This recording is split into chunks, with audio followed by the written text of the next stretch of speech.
tweet.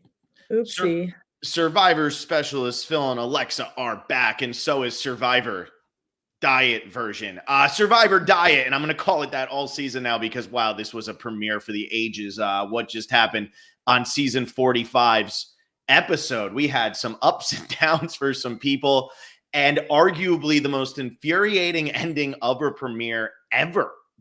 I mean, we are talking day number 3. I mean, I hate to be like this, but is Shane Powers the now the poster child for never give up just because you want nicotine? Like, oh my goodness gracious. I can't believe what I just watched. I'm mad. I'm flat out mad. That was a really it wasn't even a stumble to the finish line, because that, like, a stumble is exciting. It just, like, that finish just fell flat, and that's obviously, like, the fault of, like, that's just, like, the way the show went. But I had a lot of thoughts during the premiere. Like, I was rapidly taking notes. We were chatting the whole time. Like, there's a lot to uncover, and that, like, final ending was just so And I know I'm shocked for a few things. One, I'm shocked that Jeff snuffed her torch. I'm looking at her tweets, and I saw you retweeted that Owen said it. Jeff, there was so many words there. Owen said that Jeff said Jeff's never looked so mad. I disagree with that. I am, like, blown away that Jeff didn't roast her. Jeff didn't, like, look at the camera and say, "Hey, everyone, go apply now." Like, I think Jeff is just like, well, okay. I just think it was a really really lame ending. I have so here's the deal. Okay, I have so many thoughts, and I apologize if this I mean, look, I'm somebody who has suffered from many panic attacks. I had severe issues back in March of this year, and it really upended a big portion of my life. And so this is something where I've had a serious, like, history with these. And so I am not going to sit here and say Brandon is pathetic or anything like that for what he went through on this show. But I am going to say this. It's time for us and for Jeff Probst and CBS and everything to be a little bit harder on these people, because there is no reason that on season 45 of Survivor, we should be 3 days in and having somebody quit this game. The way Jeff treated Austin back in season 8 or 7 is unbelievable compared to how he just treated Hannah tonight. And the problem is we are a little too forgiving of this stuff right now. This does not mean go out there and start ripping people for their personalities, for the decisions they make when they play the game. I say this all the time. I truly believe that this is a game and it needs to be separated from real life. If I meet Hannah in real life, I am sure she is a wonderful person who I would get along with fine. But she took a spot from somebody who would have killed to be on this show. I think about Lindsay Carmine last year. Lindsay gets voted out so early, and this was season 43. I know she wasn't 44, but she gets voted out so early, and it was her dream to play this game for as long as she wanted to. And she gets voted out early, and there's nothing she can do about it. What about Brendan Shapiro back in Ghost Island, or Stephanie Johnson in Ghost Island? These great, like, personalities who wanted to be there so bad. I have no sympathy for it, but at the same time, you need to be able to sniff this stuff out, because now you have to think about what we've gone through in the new era of Survivor. Jackson was pulled from the game. Bruce had to get medevaced, and Hannah just quit. Those are 3 premieres of this new era of Survivor. And I understand that some of this is out of people's control. Bruce hitting his head is out of everybody's control. Jackson, there should have been a little bit more research going on there prior to him going out on the island. And then this situation, you need to know what you're getting into. And that's where, like, when Brandon is breaking down, crying, look, if he's going to get the David Wright, Aubrey edit, good. I'm here for it. Great. Yeah. Let's do it. But if this is going to be somebody who every episode wants to quit and gets voted out in the second or third episode and is kind of happy about it, it's time to do a better job casting this show. Because I don't think we'll see that with Brandon or any of these players, for what it's worth. Which version do you not think we'll see? I don't think anyone else. I think everyone there really wants to be there. Yeah, absolutely. But that's fair. Like, you could have ran this simulation 1,000 times over. I never would have guessed that someone would quit. When was the last time someone quit? I don't even remember. I mean, because Fiji. Like, they did a really good job after the whole Nyanka Purple Kelly thing of being like, if you quit, like you're dead to us. Like that's essentially what happened. And like, I get it with like I can't sit here and say like, wow, Hannah's like a bad person, but Hannah should have never went on this show. And we need to not be casting people who don't know themselves to this extent that they're going out there. I don't care how great of a personality they are. If we have somebody who might quit the game, it's over. And like, I fully sympathize with Brandon's panic attack in that situation. But also, if people want to be like, is this guy cut out for Survivor? Ask away, because I'm wondering the same thing right now. And I think people need to think that before they go out there. This isn't the meta social strategic game you think it is. It is still very physical, even though we're sitting here. And it's a very physical game. And you need to ask yourself, can you handle the physicality and the mental toll that this is going to take on you for 26 days? Because remember, it's not even as long as it used to be. You got to ask yourself that. And if you can't say with 100% certainty, yes, I can do this, you cannot take a spot away from somebody who would kill for it. I'd freaking kill for it. Like, it's ridiculous to me that this happened in this first episode. And I feel bad for the women who were in casting for this season who maybe got cut at the last second, and they have to watch that and say, that's who took my spot on this season. It's abysmal. It's unforgivable. I don't have sympathy. And I do think that Jeff needs to be very strong worded in his interviews with everybody tomorrow and on his podcast tonight. This is not okay. And this can never happen again. It cannot happen again. I forgot until you just said that we get like an insight into what Jeff says. And now Rick Devens, like I am really curious what he's going to say, because like, and I know this is like separate from the marketing of it all, but like the Survivor is like, this is like very intense. Like, this is a crazy season of Survivor. And I get that that's what they're supposed to say. But for like, I think for Hannah to just go.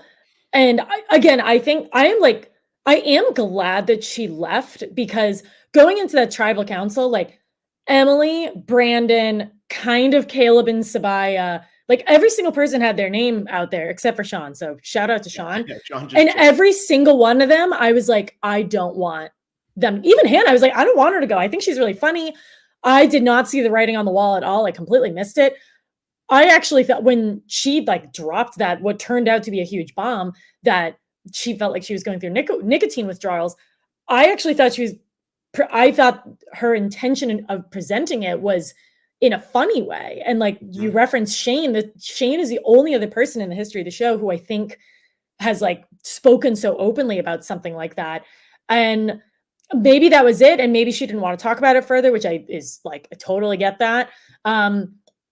But just like really deflating. And again, for people who like could have been in her position or who could have had her spot, and like, it's tough. And like Emily and Brandon, it's Brandon, right? It's not Brandon. It is Brandon. Brando is the other guy. Got it. Yeah. Their stories like didn't feel complete. And I really didn't want Emily to go home. I can't wait to get into her, but man, that just really stunk. That just was that was not it. And again, like I said at the beginning, I am very curious to see what Jeff says, because I still don't know when the last time someone quit was. Maybe like Julie from season 29. Like, it's just, I don't like it. And so I'll kind of like do a little segue, but not really change the subject, just because I want to get this out early so people know. There's not much to talk about with her. We never got any. Yeah. Alexa picked Hannah in the second round of the fantasy game. I did. For $20 patrons. If you were wondering about the fantasy game, Alexa and I totally forgot. We are sorry. That we threw in late. So I know a lot of people are asking us about it today. We are going to do a fantasy game with the same rules as Alexa and I. However, you're only going to pick 5 people. So if you're a $20 patron, message Alexa or I, email us, however you got to get in touch with us. You have until the start of the episode next week. Anything that happened in this first episode won't count for you, except for the amount of days that they lasted. Like, everybody kind of starts with like whatever it is. So don't pick Hannah. But we are still going to do it. Just pick 5 people instead of 6, and we'll go from there. Now you have a little bit more information based on what you saw in the first episode of this season. But I wanted to make sure I said that and give Alexa her little dig of getting negative 10 points for the quit. But I was like, oh, I definitely had her in like second place somewhere. But I was the one who was tweeting from the account today, so I will take Yes, all tweets are Phil's opinion. I will take the blame. I don't care. And I even started signing them Phil because I know, like, Alexa, I don't want to like drag you through it too, because like I'm mad. But the thing is, when Brandon went down, everybody on the show came to his defense, like prior players, everything like that. And part of me did roll my eyes a little bit because this is like one of those things where it's like, you know what you're getting into and you know your type of personality. And I get you're a huge fan of the show, but is this something that you can really do physically? So if people start being like, I don't think he's cut out for it, whatever. Yeah, if they're taking personal attacks, then that's different. I have not seen anybody come to the defense of Hannah. And all of this is just to say, I really believe that you need to kind of remember that this is a reality TV show and that the people out there can win $1 million and they're living other people's dreams. And it's really hard for me to feel bad for them when this kind of thing happens, especially in the Hannah situation. But it really drove me nuts. Also, biggest pet peeve of this new era, and Brandon was the victim of it tonight, was if you think you can do it, then why don't you come play? Trust me, a lot of us have tried. A lot of us would love to. So it's like so just like it's so demeaning, and you're coming from like this place of I'm on the show. You were picked. Like there's a lot of people who would love to be in your position and would handle it better than you're handling it. So that's just one thing that like I need to say, because I do think for future seasons, for the betterment of Survivor, Aubrey and David are one thing. There's people who can overcome, and Brandon can still be that person, and I could be eating my words, and that's fine. I like Brandon. I thought his personality was fine. Mm-hmm. I do think that a lot of people who apply really need to consider whether or not this is the right thing for them to do with their lives, because it's not good for the show, even though this Lulu tribe could have been the greatest disaster in the history of this show.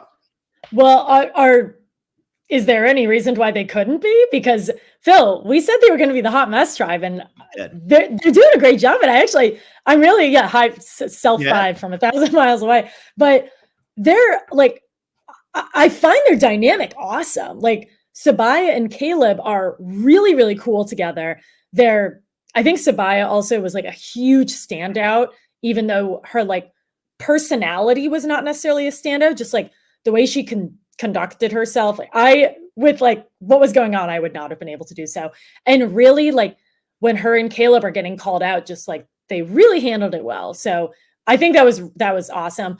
I love Emily. I will go on every podcast and every record and say that she is what Survivor has been lacking. Mm-hmm. And I think she is fantastic. I think it is like triply amazing that she is on the tribe that was like kumbaya, do hard things. Like it was fantastic. So whoever constructed that tribe absolutely nailed it. And I think with Brandon too, we're seeing like he had a tough start. He's a huge fan. He knows he had a tough start. And then as soon as Emily throws at Caleb's name, he's right back into it and he dives right back in. So I think it's a really fun dynamic. And so I want to be clear, hot mess is a very positive thing in my book. So I think they still have that. And perhaps like this was kind of just like the throwaway. Because I think Sean, who is someone that neither of us were kind of like crazy about in the pregame, he is probably a very good school principal. He sure seems that way. And he was very, very quiet in this episode. So for anybody, a 3 Days Grace fan here, with that classic song, I Hate Everything About You. That's how I feel about Emily. And I also love it. Like it's so good. Like I am so happy. And like when I did the prop bet on Monday night with Vaughn brought it up, of all people, who also likes to say mid because he wants the votes. But he said, we need more bad people on the show. Like we need more people where they're going to go out there and they don't care. Like they are okay being a bad person. And I'm going to be honest with you. Emily's okay being a bad person. She's amazing. Okay being an instigator. She is okay ruffling feathers. She wants you to be uncomfortable around her. I am grateful that Hannah quit because Emily stayed. Absolutely. Emily is going to piss me off to no end on this season, and I need that. because I haven't had that in a very long time, because the villains aren't real villains. Emily is a legit villain, and I'm here for it. We need Emily type villains. So that's good casting, because guess what? Emily was never going to quit. And I'm concerned a little bit, Alexa, because guess what else? She said, if you don't win, you might as well be the first person out. Everything else is a waste of time. Don't tempt me, Phil. Oh my God. If she wins, oh my God, that'd be unbelievable. I would love that. She's fantastic. That's such a good point. That's such a good call. Mm-hmm. And especially to, like, everyone says what they will during the preseason. And again, it's written like whatever, 5 years before they actually go out. But to compare yourself to Cass is, like, first of all, something that no one does. And second of all, that's a high bar to set for yourself. Mm-hmm. And I think she's going to clear the bar. I would love to hear Cass's take, because I think the two of them in the same room would be a beautiful disaster. I love her. I love her. And everyone every single person, like my parents who loved, like friends, family, everyone hates to love her. And it's so good. Yeah, you need that type of person. And I almost feel like if you asked Cass, it would be a very Cass and Savage thing where they hate each other so much because they're so similar. Like totally. That's what I would get from this. And then once they're out of the game, they'd be like, oh, we're buddies. But like, I do feel like right now, Cass is like, stop trying to be me. You're not me. You know what I mean? It's like so good. It's going to be awesome. Yeah. So yeah, I'm into the Lulu losers. Yeah. Which, like, I mean, they're talk done. about it great. This tribe's done. And I will say, I was so wrong on Sabiyah. Sabiyah is great. And I think maybe the funniest thing about this premiere is that by Sabiyah and Caleb being normal, not miserable people who could handle the game, they were like, how could they? I'm like, they're going to win. They're both going to co-win. They want to play the game, and they're like not like having panic attacks, and they're not threatening to quit, and they're not just a miserable person. Like, how dare they bond and have a good time and laugh and giggle together? Oh my God, that would have been the most ridiculous reasoning anybody had ever been voted out of the game ever. I'm happy that didn't happen. Yeah. But I kept saying who was going to go with Caleb from this yellow tribe and get further in the game. I said it was going to be Hannah. I think her personality would have fit. Nice. Nobody wanted to vote her out. But now it's got to be Sabiyah. I mean, I think Sabiyah ended the episode with the most confessionals out of anybody. Yeah, she was great. And what's cool about them is I don't believe we ever saw them like talk about you're my number one. And that was really refreshing too. Like it was all very subtle. Like they do I guess they volunteered for the Sweat versus Savvy together, but at that point you don't know the other person you're doing it with. Mm-hmm. And there was one camera cut when they were doing the immunity challenge, and Caleb is leaning back against the ramp, and Sabiyah is just standing there, and she lets out this huge exhale, like, all right, like, and it was just this like unspoken, all right, let's do this. And it was just really cool. I think they're going to be a really fun dynamic. Caleb was like much more toned down, but at the same time, I think like comparatively, there was just like a lot going on. But this is going to like bode really interestingly for Brandon, because I think he's going to have that Aubrey, David, right, Chrissy, like whoever you're texting about comeback. But he did lose someone who really like built him up, and he built her up. And, he said that his greatest asset is going to be able to give that to people. And I think this tribe could probably use some of that. So to put it lightly, yeah. How is he going to build anybody up if he can't even keep himself up? That's the real question here, right? Like, he's got to keep himself up, and he can't. I mean, he's down. And I mean, even to the point where in that challenge today, when he went down at the second challenge and he's just laying there, and Jeff's like, get up, Brandon. Like, you got to dig. It's like, was he just going to lay there? I thought he broke his neck. Like the way that went down. And that's where that felt dramatic to me. And sorry if that sounds like not what do you call it? Like empathetic enough. That felt dramatic. Like it all of a sudden it starts to be like, is this guy just going to do this every time? Like, is this what's it's like the kid in the soccer game who like every time he gets hurt, he goes down, and then when he gets up, all the parents cheer. Like it's so he keeps pretending to be hurt so people will cheer for him. Like that really, like in that second one, I was like, what happened? And like, this cannot be the running theme, because now my question to you is this. You're yellow. You go to tribal again because they're going to tribal again. They are toast. I would be floored if they win the next community challenge. They go to tribal again. Do you vote out Emily or do you vote out Brandon? I don't know. I mean, I guess it really depends on how that challenge goes. I think, again, I'm not out there, and I get that. I also think there's like a lot to be said. I just think like the people who, this is not a knock on you, this is just an observation. The people who were defending Brandon had played Survivor, and those who were not have not. So generally speaking. So I think there's something to be said about like the bounce back effect, and maybe after like going to tribal council and having someone like absolutely blow themselves up is what he or they in general need to just be like, all right, let's reset here. I also don't think like in general they're like the physically strongest tribe. I think Caleb and Sabiyah are there, and that I can't tell on the puzzle. There was a lot of like editing trips there. Yeah, and they did pretty well on the puzzle, honestly. The biggest issue with the puzzle was yellow just never got there. So we don't really know, because by the time they got there, red and blue were done. Really, Brando and Kelly were the stars of that. Bello Bello and Reba both overshadowed in this episode, but rightfully so because of everything that went on with the Lulu tribe. But we'll talk about them shortly. But that's really what the takeaway is here. The only thing I know about yellow is Caleb is really athletic. I don't know anything else. I mean, that sounds good. I'll take that after the first episode. Yeah. But I mean, it depends if the challenge performance continues, then it's hard not to say, okay, Brandon is who we go for. But if Emily is not just antagonizing them, she like threatened Caleb and Sabiyah, which is, those two things are very different. So I think if she didn't do that, they can live with like, oh, she's like Abby, Maria, whatever. But she is very smart. Yeah, exactly. Got to vote out the person trying to vote you out.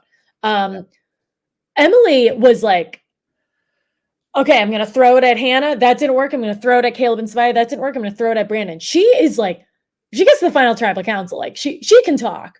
So that to me is more scary than her being, her not being down with the aliens.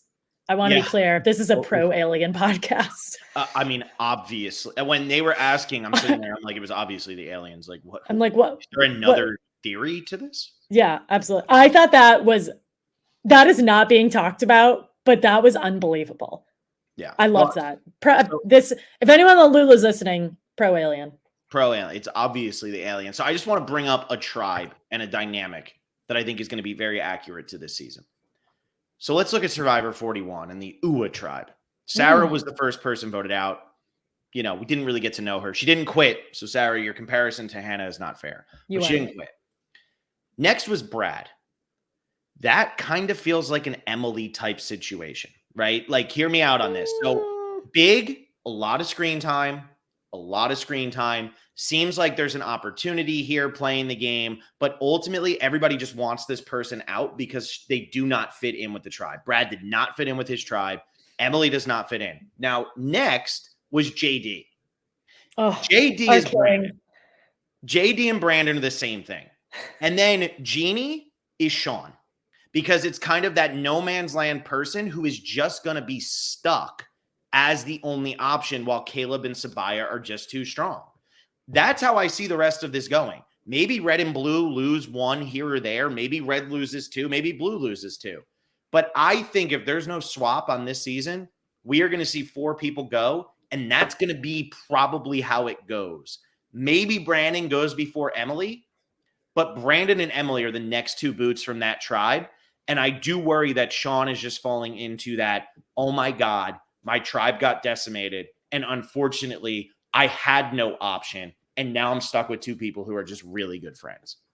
Yeah. I think Sean still has a chance. I'm like looking at my notes, and he actually was like doing a lot that I think if your personality is too strong, it doesn't work. Like he was saying to Sabiyah, he's like, what do you think about Emily? But then kind of let her go with it. I actually think he's doing a great job. There's just, only 2 people are super tight. Like no one's allied on that tribe, which I think is kind of cool going into like, not to jump over to the blue tribe already, but we have like a Black Widow brigade ready to go over there. Yeah. Versus the yellow tribe, which like they've got to get their footing first. So I think Sean could potentially be the dad that Bruce is not doing a great job of trying not to be. So I think he has a really high ceiling, dare I say. I agree with you. I think that if this tribe can turn it around, or if there is a swap, I'd ally with Sean. I'd want to work with Sean. Like, Sean seems like a great guy. He seems great. Want to play with Sean. I just worry if there is no swap. I mean, look at this. Okay, so let's talk about red and blue, because now it's 25 minutes in and we haven't even talked about them. And they're the ones who kind of deserve a little bit more attention, because I think ultimately the winner is coming from one of those tribes. I don't think our winner is on this yellow tribe unless we get a Malcolm Denise situation. That's the only way that this is going to happen. But so let's look at this red tribe very quickly. And we have Drew Basil, who is nerdy, but then the party is Basile. Sorry, yes. The party is Basile. We have D, who is clearly going to win based on the edit I saw. I will say, not to interrupt you, you must hear it all the time. I missed a Miami accent so much. Oh, it's the best. I love a Miami accent. I know. The Miami accents are great. Sifu, who is Tony Light, much like Survivor is now Survivor Light. He is Tony Light. If Tony and Coach had a baby, it would be him. The jumps were killing me. Like, I felt like he thought he was like starring in an action movie while he was doing it. So we got those three. We have J Maya and Julie, who we heard almost nothing from. They were very short. And then Austin, who found the Beware advantage, which we'll talk about the Beware advantage shortly. But here's my question. How is Yellow beating that tribe? How they're beating Austin's shoulders alone is beyond me. So, sorry, Owen. Yeah. You made it. You made it one season. Yep. 2 seasons. Yeah. And then we go over to blue. And then I just want to talk about the strength, and then we'll break down each one of them individually. But you have Katurah, who I am in love with. Katurah, one of my winner picks. Absolutely love. Brando, glorious. A big Brando fan here. Jake, the Boston accent is shining through. Kendra, who is way too much for me, but I respect it. I can't handle it, but I respect it. Kelly, who is everything you wanted her to be. And Bruce, who Michael Carroll says, and I'm going to promote myself, Bruce is like the guy who has a great vacation at Disney, courtesy of Phil. He can't stop talking about the last time he went to Disney. So yeah, click the link in here in the description if you want to get a good vacation to Disney. I can hook you up with that, especially Bruce, because I'm great at helping out the dads who think they're the cool uncle. I am so good at it. I can't wait. But do you think now? So let's talk blue first. Do you think that Bruce is being portrayed this way because he is actually going to go early and is out of touch with everybody, or because they're trying to kind of build him up and his story up after what happened to him last season as like, oh, he's still got to learn so much and now he's going to overcome this obstacle? Do you think he's going pre-merge, or do you think he's going to figure this out? I think he'll figure it out. I think this is what he's like. And that's I think he is a very energetic, I'm going to say high energy because I just said that, but I think he's a high energy dude. And I think he's like kind of a goofball. I think he's a knucklehead, and they're probably portraying him the way he is. But I think the beginning that we saw of Bruce, when Emily called him right out, then you saw like insurance agent Bruce, so both of them exist. He probably, again, it's the classic case of like, oh, I can't have people think that I'm a leader, and then proceeds to leader everywhere. I think he'll make it. I don't think they'll lose. I don't think they might go to like 1 or 2 tribal councils. But I think it actually, this is probably not him like playing another layer of chess, but him showing that him like subconsciously like messing up, I think is really good for him. Because now people are like, oh, this guy is kind of a kook. So yeah, let's let him think he's in charge. I also and maybe I'm looking too into like real life implications here, but I feel like Bruce was put in a tough spot here because Jake and Brando were gone. And I don't think Bruce has much in common with 3 29/30-year-old women who are stoked they were all born in September. Probably. And so I do think that this was a tough spot for him because in that situation, in like 99% of social situations, the guy who's older is kind of going to take over as just like the more vocal person in that situation. Yeah, that's society for better or for worse. I think it Yeah. is. And so I think that's why this was a tough spot for Bruce that makes him maybe look worse than he really is. I will say this, for as funny as it was to watch these three like talk about this, I don't think that this alliance is going to last as long as they want it to. Personally, I don't think that Blue is going to go to many tribal councils, if any, in this pre-merge portion of the game. But I do think that eventually, I think Kendra is the one who's going to go because she is just really out there. I mean, she is Courtney Merritt 2.0. I love her. She's great. Yeah. If you can stand her. And I was having a hard time. She's over my head. But I think Kelly and Katurah will figure it out. Yeah. I think Bruce is a tough one to vote out early, too, because even if you're not looking for strength and stuff and you want to play a new school era of Survivor, he is the strength physically on that tribe. The women are strong. They are. But he is the one who is meant to go head-to-head with Sifu and the one who is meant to go head-to-head with Austin. He is. Mm-hmm. Who is that on the yellow tribe? Caleb, for sure. Caleb right, yes. Yeah, Caleb is definitely one of those really strong, athletic guys. Sifu and Austin on the same tribe. That's tough. That's tough to beat. I guess over there, though, the women are the weakest physically because Jay Maya and Julie are both there, who I would say are the two weakest women. I think Dee's probably somewhere in the middle. But if you then go look at Blue has the strongest women by far. Yeah, Blue is the most well-rounded, just from like that one challenge. Did you notice the immunity challenge had the things that Bruce hit his head on? Did you hear Jeff yell, "Keep your head down"? No, I missed that. Yeah, I was like, no one's talking about it. Up, he yells, "Keep your head down." Do you know what he didn't yell? Don't go head and wrist first. How was that okay? I laughed at when the Dream Teamer did it. I was like, well, that's a stupid idea. And then everyone else did it. I was like, where are the wrist guards? Hannah oh my God, this is so dangerous. Head first into the mud, and Jeff goes, "Head first. That's how you do it on Survivor." And I was like, yeah, that's how you break your neck on Survivor. Like, we don't. And then doesn't shame Hannah for leaving. He's like, yeah, break that neck of yours. Yeah, exactly. At least then it would be worth it. Like, my God, that was horrible design. I am blown away that they like told them that was okay. That looked so dangerous. Huge fan of the mud, though. It was deep. Here for the mud.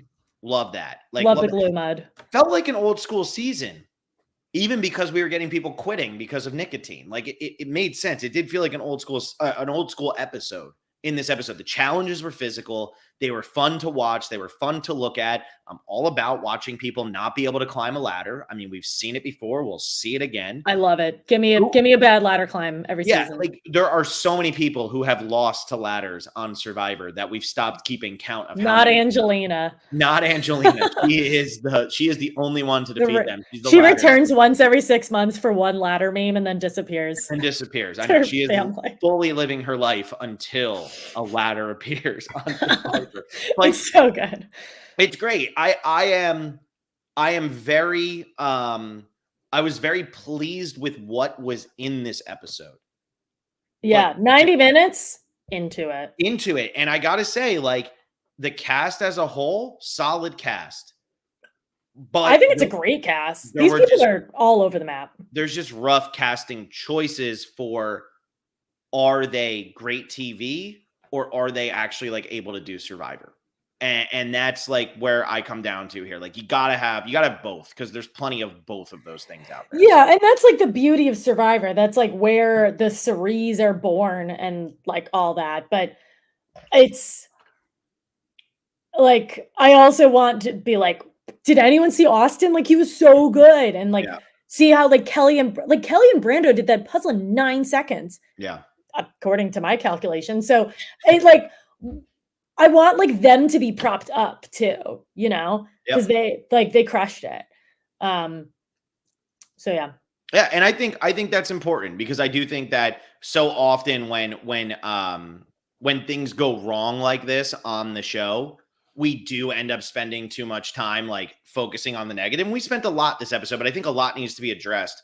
And again, it always comes down to production. Production and casting and stuff is a bigger issue than what's actually like the actual people they cast. You can't blame Hannah because somebody put Hannah in that position. Yeah.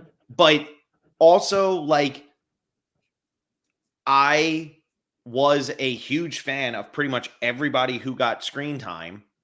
Yeah. When they were just talking on the island and like talking about what they wanted to do. And so I want to talk about some of the good things from this episode before we hit an hour, and we haven't even mentioned this stuff that we always bitch isn't in there.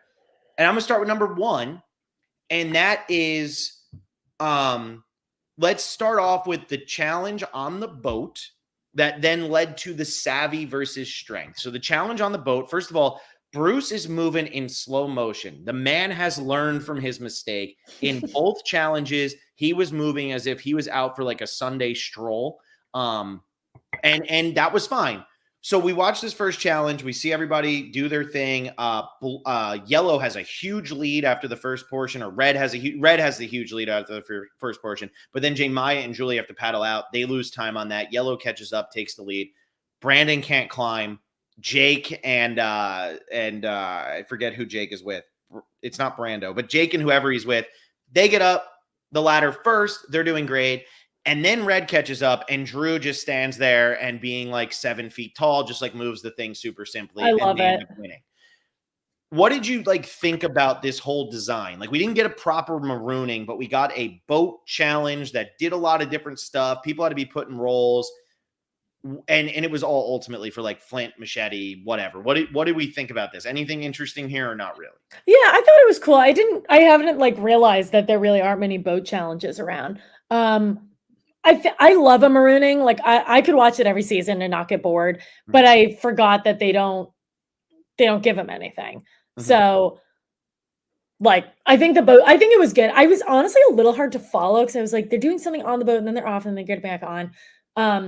But I thought it was cool. Like, I think the tanker ship looked really cool.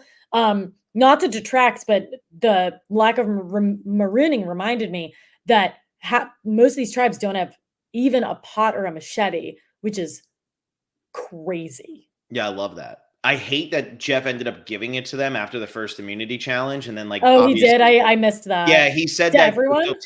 He said, so what he said was, we'll take away the flint for the losing team, but yellow and blue, because you never got your stuff, it'll be back there, but the losing tribe still won't have their flint. So they did give it to them. I was really digging the fact that they weren't going to get it. And that leads into the interesting twist here of Sweat versus Savvy. This is such a better version. Love it. So much better than what they've been doing in recent seasons. Everybody has succeeded. Make these two people show up. And if you see what the strategy is, Blue was ready to do Savvy and Yellow was ready to do Strength. Neither tribe ever in a million years expected they would have to do both. Jake and Brando were not ready for the Strength portion, and Caleb and Sabaya were not ready for the Savvy portion. They had to do both. They had a time limit. Only one tribe could. I like that nobody won anything and nobody lost their vote or anything. It just, that's it. They lost. Yeah. Nothing happened. I think that's really fun. And I hope that's something that they continue to do. This was a huge improvement. Yeah, this is definitely the best version of that. And this could have been an opportunity for the four of them to like connect, but it was also kind of cool that they just had to go do this challenge on their own. So I love that nobody won and that nobody lost anything. That's such a good point. There was no journey. I actually like forgot about Sweat versus Savvy because did we skip it last season, or am I just blacking out? It was oh my God, who did it last season? I think somebody did it with coconuts. I forget who did it. Matthew, yes, that's right, because they chose it was Matthew and so Brandon. That's how Brandon ended up having to play his idol. Yep. Right. Yes. That is how this is only the 5th season and it was already unmemorable. So this was a huge upgrade. I thought it was great. I loved that Emily didn't believe that both tribes lost because that's like a very fair assumption. So I loved it. I hope they continue to do this. And it probably is what helped this bond between Caleb and Sabaya. It's going to be interesting to see if that will be the case for Brando and Jake, who I am obsessed with. Yeah, well, I mean, remember this took Danny and Deshaun to what, final 6 in season 41, final Yeah. 5 in season whatever it was that Danny eventually went home. I think he was 6th. I can't remember. Maybe he was 5th. But either way, That sounds right. it took them very deep in the game. And I think that this was cool. I love that Emily was skeptical. I love that Emily is a glass fully empty kind of person. Like she just assumes it's bad all the time. I'm on board for that. Obsessed. That's good. I like that. And this does create doubt, but it also creates doubt in such a believable way that you're like, why would they, if they were going to lie, why would they lie about this? Like, why would they say nobody won? We tried this. We tried, like, it's almost too believable. And these people were probably exhausted by the time they got back. So I was a huge fan of this. I thought this was a really, really good addition and something I hope they keep doing in the future. Another thing, go ahead. You have something on that? No, I thought it was great. I really, that was a huge highlight. I think the Beware advantage was also a huge improvement as well, but that's what I was just going to get to. The Beware advantage. I've been advocating for this because all I can think about is Cirie and Kathy trudging through that water, having to go back and forth, being absolutely miserable. And then Ozzy goes and does it like 2 days later or whatever the hell it is. And he's fine because he's Ozzy and he could get through that part of the challenge. No problem. But I miss the days where these things were hidden, where you found something and you had to keep finding clues and achieving the tasks or figuring out the next clue to find it. I just watched Panama. That's how Terry Dietz finds his. He figures out everything. Like that is so much more fun, right? When they first said like, oh, there's some like weird symbols in a language I don't understand. I'm like, I love it. Like that is what we're talking about now. And very public. Yes. Austin has to find a time to figure out when to go do that, but also when people aren't looking. And it's something like it's a risk versus reward. He's going to be trying something, but he doesn't have some all-powerful thing. I still hate that he lost his vote. I still think it's stupid. I think it's an unnecessary part of the game, especially when there's only 6 people on a tribe. But I also think he's on such a good tribe, it's not really going to make a difference for him. I can't wait to see how this plays out. And that's only task number 1. Let's see the rest of these tasks. Let's make this a day's process like it used to be, because that's what idols should be. They should be a serious reward. Yeah, I like it a lot. And that's something that there was an interview that came out with Jeff where he talked about like how they're going to fill the 90 minutes. And candidly, when I read it, I was like, oh no, this is not it. And that's that's a good reminder that I need to catch myself and be like, okay, idol hunts used to be long and we loved it. So it doesn't have to be that bad. This, I think, was a fantastic 90-minute episode. Premieres tend to be very camp life focused. This felt even more so. And it probably helped that tribal council was like, there wasn't a lot of strategizing to do. Hannah may have really like tipped them off earlier on and said like, guys, please just get rid of me. Cause they seemed a little surprised, but it had come up before. I know, and they shot this season for 90 minutes. So they purposely altered something. So I really liked it. I think it flew by. It doesn't feel like it's 10:30. That might change when this finishes, but I'm really into it.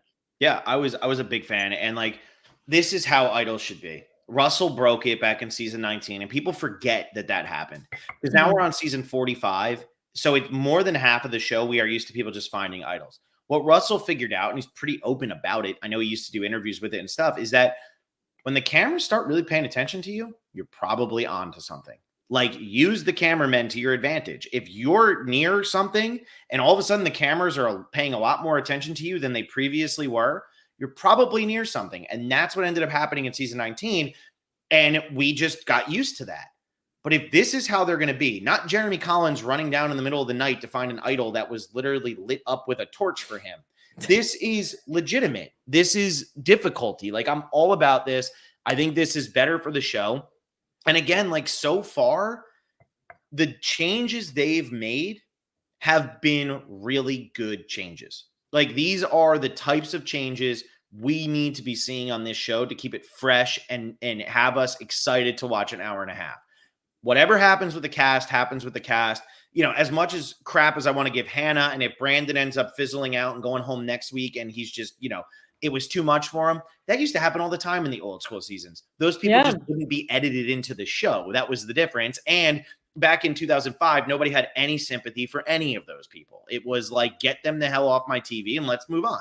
Mm-hmm. Now it's different in some aspects, rightfully so. In other aspects, not so much. But the decisions production made in this episode were the right decisions.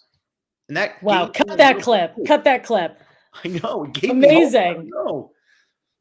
Yeah, I don't know. It just it made me feel weird, but I like it.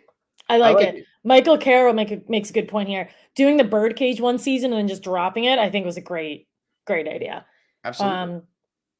Trying to think of what else. I feel like I don't have a lot more. Sifu was just like not what I thought he was going to be like. No, Sifu's crazier. He's all over the map. I think that's kind of the most of what I got.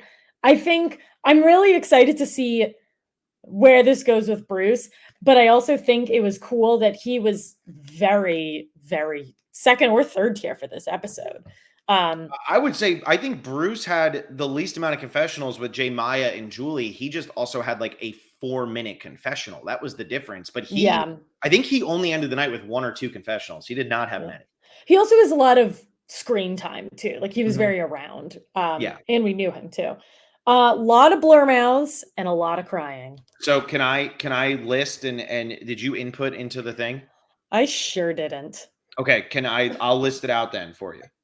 If you want to input. I have them written. Oh, yes, that sounds good. I see what you're saying now. Yeah. Okay. So for cries of physical tear, I had Brandon, Hannah, and Sean. Did I miss anybody on that? Do you have anybody written down? I did have someone else written down. Brandon. Oh no, that's it. Just the more blur mouths. Okay, yeah, blurred mouths. Now it was Brandon. Yeah, some potty mouths on this cast. Okay. Austin. Wait, Brandon, Emily, Austin, D, Kendra. Did Hannah have one or no? I don't have that written down. So then she Kendra, okay. Brandon, Hannah, Austin, D. Yeah, okay. That's it. And you ready for who had the episode title? Yes. What was the episode title? We Can Do Hard Things. It was Hannah. Oh, Hannah, a prophet queen. Hannah had it. Hannah also got 5 or less votes. Yep. And she had a confessional in every episode she was in. Honestly, she crushed it. She crushed it for her first boot. It's pretty damn good. I don't think anybody had 10 confessionals. I don't think anybody came close. Not Sabaya? No, Sabaya, I had her with like 8 or 9. So she would be. Oh, okay. So she was close. Brandon had like 6 or 7. Emily was like 6 or 7. Jake was like 6 or 7. But I do want to throw, before we like move on or close this out, I gotta say this because we didn't talk about it enough. You mentioned with Bruce, like that he was, we'll see how he overcomes whatever. But who was the person that the women, the Black Widow Brigade, as you said earlier, wanted to vote out? Who did they land on? Eric. Jake. Oh God, I was like in real life. No, in this episode. Yeah. Why? Because he was an attorney, and that led to maybe the best episode or the best part of this episode, which is unbelievable. That it's not being talked about more, but the way Katurah played Jake in this scene was unbelievable. Huge. What fan. Is a lawyer? What, like ADA? A district attorney. So like assistant. Like brilliant. Just so brilliant. Well done. What a conniving person. I'm all about it. Give me. I am obsessed. She is so good. She played that perfectly. I also love that Jake came up. Kendra was like, "Well, he's a lawyer." Yeah. And like that, it's like that she's a saleswoman. Yeah. It was so just like, oh, okay. And Katurah just like, she was all over it. She was amazing. I think and hope we'll get a continuous run of her. But she's great. And I think we saw like Kelly and Kendra probably vibing a little more immediately, but I think eventually that would probably transition to Kelly and Katurah, but that's just an assumption. It felt very much like Ellie and Gabler, where it was like they were bonding, but Kelly even has the confessional of like, we don't have that much in common, but we have a lot in common. You know what I mean? It was kind of like one of those.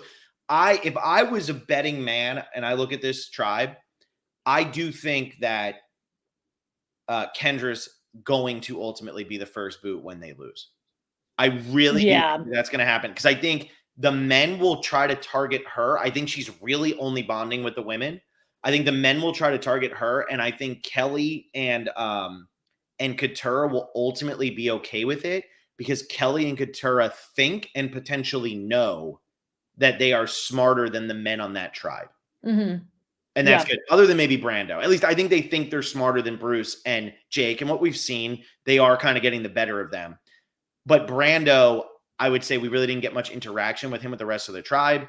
So we'll see what happens there. But I still think Kendra would be in the most trouble if they went to tribal council next week, which I don't think is going to happen. I think Yellow is toast. Yeah. Yeah. I think she'll be fine. And then on the red tribe, the only person would be Sifu, but he's also like huge.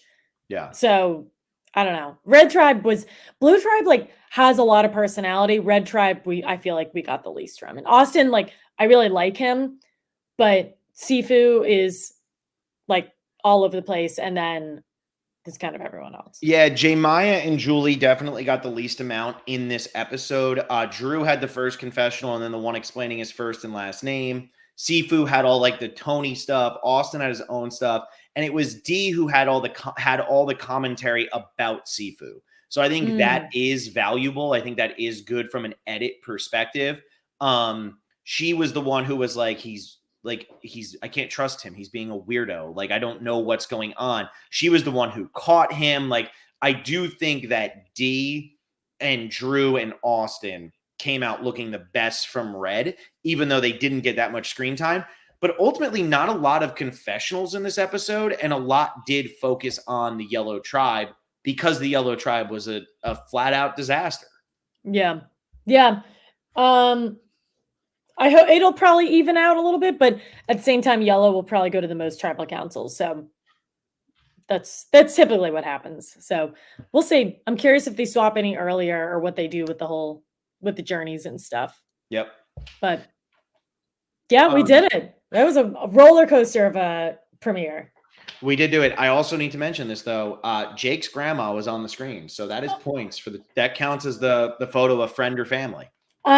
That's so funny. I wrote that down because she got the like wham music like with a photo. Unbelievable. Yeah, so we have to make sure we give the 5 points there for Jake getting the family member mention. Fantastic. Like that somewhere, Jake, family member. So that being said, if you want to play in the fantasy game, if you're $20 patron, that's the top tier patrons. We'll give away a buff to the winner. Pick 5 people. You'll get the same scoring as Alexa and I. That was correct idle play for 5, correct advantage play 3, winner 10, individual immunity 3, quit -10, which is something Alexa suffered that none of you will, hopefully. Days in the game is a half point per day. Mentions Vanuatu is 3. Mentions a former player is 1. Publicly states Edge of Extinction is good, -5. Which Hannah did mention Edge of Extinction, but she said if it's there, I'm not going. So that was actually I missed that. God, yes, I gotta that's rewatch a negative on Edge of Extinction. Childhood photo on screen is 1, and a photo of a friend or family member is 5. So that is why Jake gets the 5 points because he got Nana. I think, did Drew kind of get a childhood?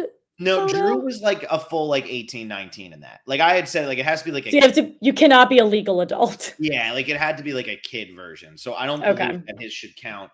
But if you want to play in that, if you're $20 patron, do that. Also, the power ranking games will start this week, so make sure to turn those in. Easiest way is to email, right? Like we've decided that's just the best. Yes, only email.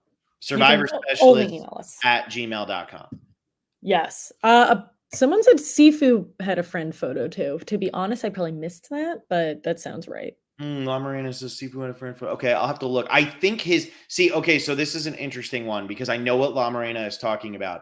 Sifu is practicing his like Tai Chi or something, and there's somebody standing next to him, like in the whatever the robe that you wear is. They're not looking at the screen, and I don't actually know if it's like their friend or family. So maybe it should count based on these very generic things that we had. I'd give it. Yeah. I mean, you need all the He- points you can He get. happens to be on my tribe. I said that before I remembered that. Yeah. So, like, you currently have negative 8.5 points from Hannah. Devastating. So, I do think, you know what? I'll let you have the 5 for Sifu. Take the wins you can get. Yeah. So, Sifu, friend. All right. Patreon, all that. Patreon.com/forever specialist. This is actually the best time to be a top tier patron because we are starting our power rankings game next week. So for those of you who are $20 patrons or are interested in becoming one, you have to do it this week and make sure you email us your ranking 1 through 17 of what your power rankings are. I was not able to join the prop bet podcast, so we'll either tweet my props or we'll do something. Even though now I already kind of know what happened. Yeah, her props better have been done already. Definitely. And we are very excited to welcome the titular character from Bryce and When Present. Bryce Isaiah will be joining us on this podcast Sunday at 11 a.m. Eastern. Get your coffee and bagels. Bryce is going to be waking us up with his power rankings. And I believe he's pretty, like, I think he's like friends with Brandon. I feel creepy knowing that. So it's going to be really cool to have him on and hear his perspective. So tune in Sunday at 11 a.m. We're super excited to welcome him back to the podcast. And yeah, see y'all on Sunday. What did I miss, Phil? Nothing. We'll see you Fantastic. Sunday. What time was it at? 11 a.m., right? 11 a.m. Okay, good. That's what I wrote down. Yeah. We'll see Okay, you at 11 a.m. fantastic. Bye. Bye, everyone.